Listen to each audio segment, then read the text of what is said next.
Bonjour à tous et à toutes. Je suis particulièrement heureuse de vous retrouver aujourd'hui et je me réjouis que malgré une jauge réduite, nous puissions avoir un échange interpersonnel et non pas par écran interposé. Compte tenu du contexte, il était difficile de faire une prévision, mais et ça a rendu la préparation de cette journée plus compliquée. Donc, je veux d'ores et déjà remercier toute l'équipe pour cette organisation qui n'est pas simple. Alors, on a le plaisir de pouvoir se rencontrer dans le respect des règles de sécurité, bien sûr, et d'échanger ensemble sur ce défi que représente l'accompagnement des auteurs de violences au sein du couple. Un sujet malheureusement toujours d'actualité et peut-être encore plus puisqu'on voit que les statistiques sur les 2 dernières années montrent des augmentations, en tout cas des chiffres, une augmentation importante des faits déférés devant les tribunaux et aussi des faits dénoncés devant les services de police. Alors après, quelle est la cause, quelle est la conséquence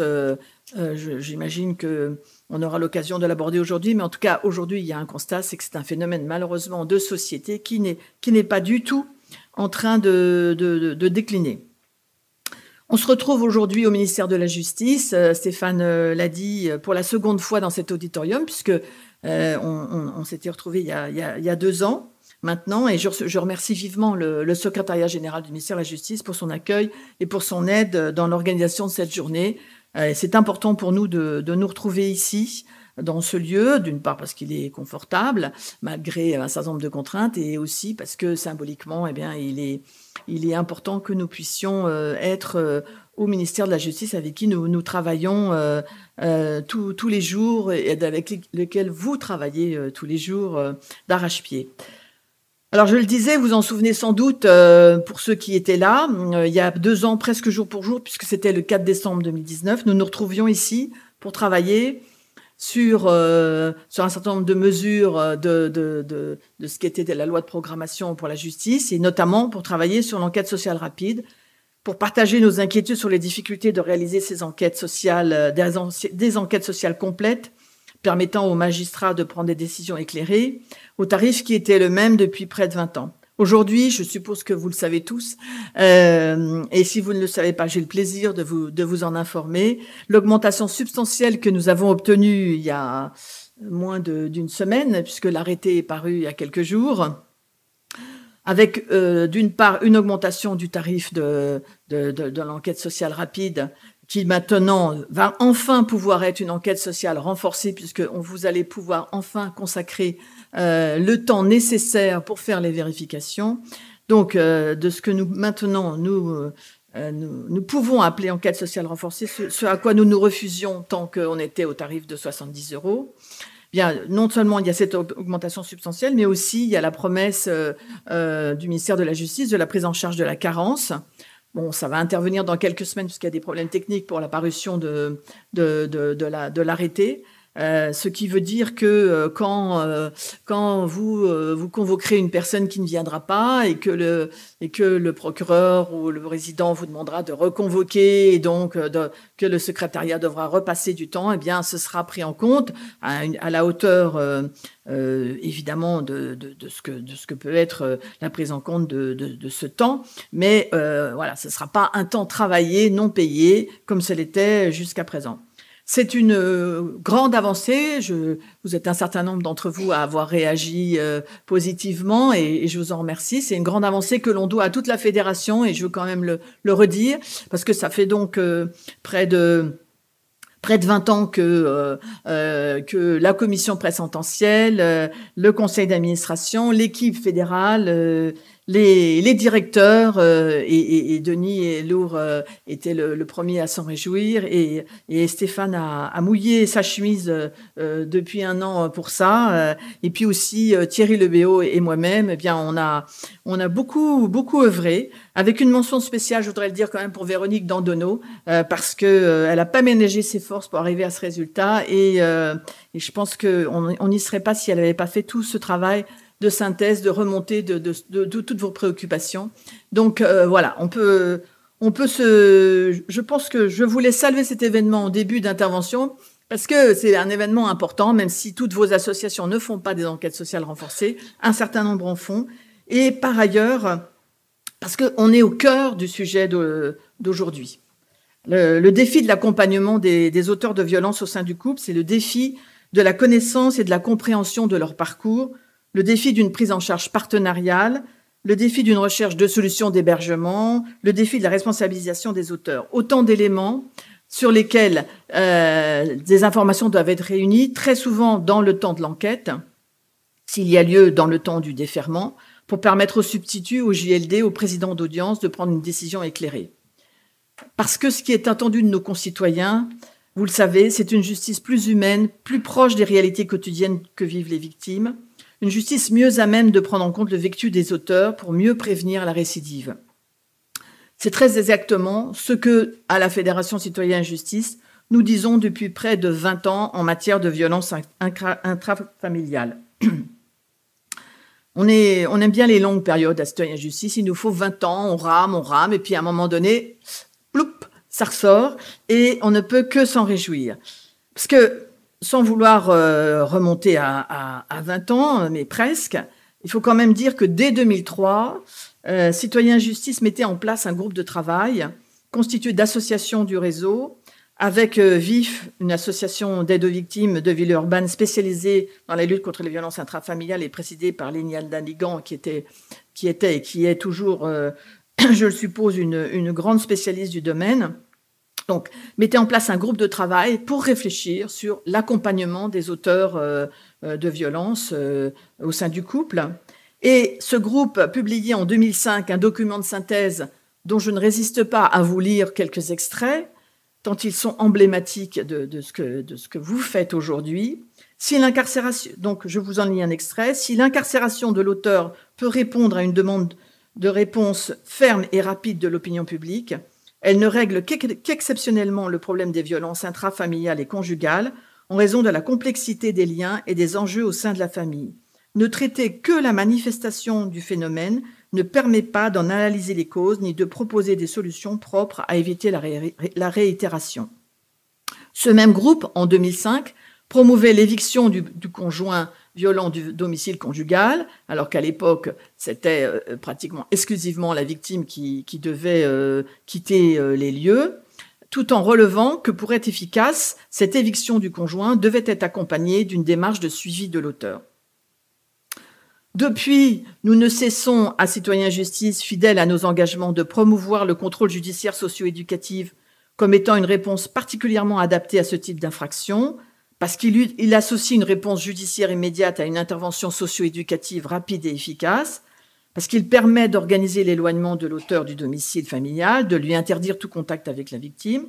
mais aussi, dans le même temps, d'assurer un accompagnement pertinent, notamment, par exemple, dans le cadre d'une obligation de soins qui contribue à la prévention de la récidive. Pendant toutes ces années, donc depuis les années 2003-2005, vos associations ont développé des réponses innovantes, le plus souvent en lien avec les parquets, à cette problématique des violences au sein du couple, en mettant en place des groupes de parole, en mettant en place cet accompagnement de l'éviction du conjoint violent plutôt que celle de la victime, en organisant des stages de responsabilisation des auteurs violents. Mais toutes ces actions ne reposaient que sur l'engagement, votre engagement, ou l'engagement de vos prédécesseurs, de personnes qui croyaient à ce qu'elles faisaient, dans des conditions de précarité extrême, puisqu'il fallait bidouiller, monter des financements avec l'aide de financements extérieurs, puisqu'il n'y avait aucun moyen financier dédié pour le suivi de ces auteurs. C'est pourquoi, en juin 2006, Citoyen Justice a organisé une journée nationale consacrée à la thématique de la violence dans le couple et aux réponses socio-judiciaires y à rapporter, journée au cours desquelles était rappelée l'importance de ce phénomène, les conséquences dramatiques pour toute la sphère familiale, et journée au cours desquelles avait été mise en avant l'innovation du secteur associatif, mais également la dénonciation de l'absence des moyens donnés à ces mêmes fédérations. Nous n'avons cessé, pendant les 10 années suivantes, d'interpeller les pouvoirs publics sur le fait que des moyens devaient être développés sur le suivi des auteurs de violences conjugales. Et c'est pourquoi nous nous sommes réjouis qu'enfin, fin 2019, lors du Grenelle de la lutte contre les violences au sein du couple, cette problématique du suivi des auteurs soit enfin abordée frontalement et admise comme étant indissociable de la lutte contre les violences conjugales, avec la mise en place notamment au sein du ministère de la Justice d'un groupe de travail spécifiquement dédié à l'accompagnement des auteurs de violences conjugales, auquel Citoyens et Justice a participé activement. Aujourd'hui, je crois qu'on peut dire que la société dans son ensemble a pris conscience du fait que les violences domestiques au sein du couple, les violences conjugales constituent un véritable fléau. Aujourd'hui, on peut dire que tant les associations d'aide aux femmes que les responsables politiques ont pris conscience du fait que l'accompagnement des auteurs de violences au sein du couple est une composante à part entière des politiques de lutte contre les violences au sein du couple. Et aujourd'hui, nous ne pouvons que nous réjouir de la collaboration active qui a été mise en place avec le ministère de l'Égalité Femmes-Hommes, qui a inscrit la démarche de prise en charge des auteurs de violences conjugales dans une logique de coordination et de renforcement des actions existantes en s'appuyant sur les acteurs de terrain.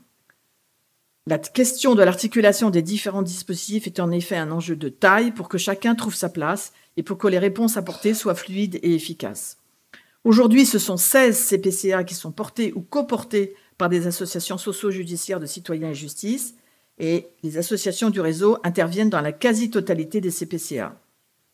Citoyens et Justice est membre du comité national de pilotage des CPCA. J'ai participé à la première réunion il y a quelques semaines et participe également au comité technique. Et enfin, la coordination des CPCA a été confiée à l'ARSL, une association de Limoges, qui est administratrice de la fédération et qui interviendra cet après-midi. Seul point noir au tableau, noir c'est peut-être beaucoup, mais en tout cas gris très très très foncé, il vient malheureusement du ministère de la Justice. C'est le marché public qui a été lancé par la DAP récemment, relatif à l'élargissement de l'expérimentation de contrôle judiciaire avec placement probatoire du conjoint violent en pré-sententiel et avec placement extérieur en post-sententiel. Pourquoi dis-je qu'il est gris foncé ou noir? Parce que, pour deux raisons. D'abord, parce que l'utilisation d'une procédure de marché public nous interroge, parce que nous avons un partenariat fort avec la DAP, qui aurait dû, selon nous, logiquement conduire à une information préalable des fédérations, pas seulement de la nôtre, des 3 fédérations avec lesquelles la DAP travaille sur ce choix de procédure, qui est très lourde et qui met hors jeu, de fait, nombre des associations. La seconde raison, interrogation sur ce marché, tient à l'expertise reconnue des associations qui risquent d'être bafouées par une procédure qui fait toujours la part belle au moins 10 ans. On sait comment ça fonctionne en termes de marché public. Les associations ont mis des années à développer des réponses en lien direct avec les magistrats du siège et les magistrats du parquet, à construire des protocoles d'intervention, à trouver des financements pour développer des nuitées afin de mettre en place l'éviction du conjoint violent. Elles ont des protocoles s'approchant du CJPP. On peut s'interroger, pourquoi ne pas capitaliser sur ces bonnes pratiques ? Pourquoi ne pas intégrer ces expérimentations à des dispositifs déjà existants afin de les sécuriser? Nous espérons obtenir des réponses. Le dialogue n'est pas du tout rompu, bien sûr, avec l'administration pénitentiaire. Nous avons trop de choses en commun pour pouvoir en rester là. Mais c'est vrai que les interrogations sont multiples et nous avons déjà eu l'occasion de les faire connaître à la DAP. Cela étant, cette journée prévue de longue date et bien antérieure à cet appel d'offres relatif au CJPP n'est pas là pour alimenter une quelconque controverse. Nous nous retrouvons aujourd'hui pour faire le point sur ce que vous avez mis en place, pour réfléchir ensemble à comment on pourrait améliorer encore cet accompagnement des auteurs, pour partager sur nos bonnes pratiques, pour nous informer de ce qui se fait à l'étranger, car on gagne toujours à connaître comment ça se passe ailleurs, et pour partager aussi avec le ministère de la Justice cet après-midi sur les politiques qui sont actuellement développées et sur lesquelles il y a des prévisions à plus long terme. Donc, voilà ce que je voulais vous dire en introduction de cette journée. Je suis sûre que cette journée va être extrêmement productive et toujours intéressante par les échanges que nous allons avoir avec nos intervenants de qualité, mais aussi par ce que vous allez apporter, puisque c'est au quotidien vous qui accompagnez ces auteurs. Donc, je m'en réjouis tout à fait. Je laisse maintenant la parole à Monsieur le garde des Sceaux, qui ne pouvait pas être présent, parmi nous ce matin, mais qui a souhaité nous adresser un message qui a été enregistré hier.